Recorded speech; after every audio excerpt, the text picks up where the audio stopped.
So yeah, this is threading the sweeper looper right now.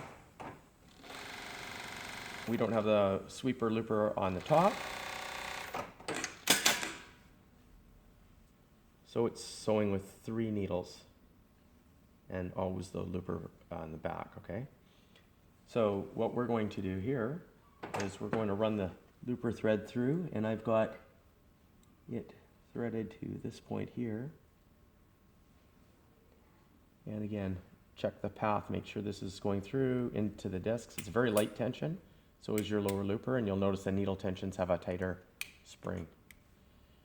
So it goes through, guide through here, and you'll see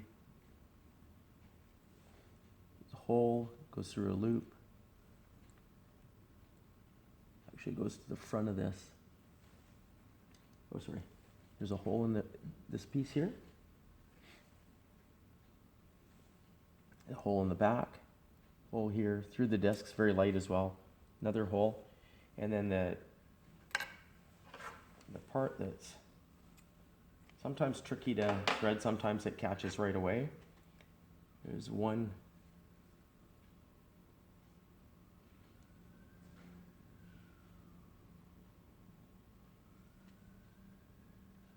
guide here, and then the one just before the foot here. Okay. And then this just draws across the foot. So you just hold it lightly off to the side, cut the tail. You don't want it to whip into the stitch at all. And again, back. And always pull your fabric back. And there you go. So you can use 2 needles narrow, 2 needles wide, all 3 needles, 3 needles with top cover stitch. Again, you can use 2 needles with top cover stitch, wide or narrow. So this is finishes all 5 threads, 3 needles, top cover stitch, and bottom cover stitch. Some people will use stretchy threads and things like that, and that can be changed and determined depending on what look you want and how much stretch you need. If I want this further apart, longer stitch length, right below here is my stitch length knob, and I can turn that a little more, a little less, and experiment with those things.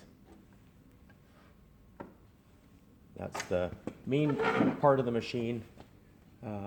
Maintenance on this machine is basically cleaning the fluff out, vacuuming the fluff out, or brushing the fluff out from the underneath.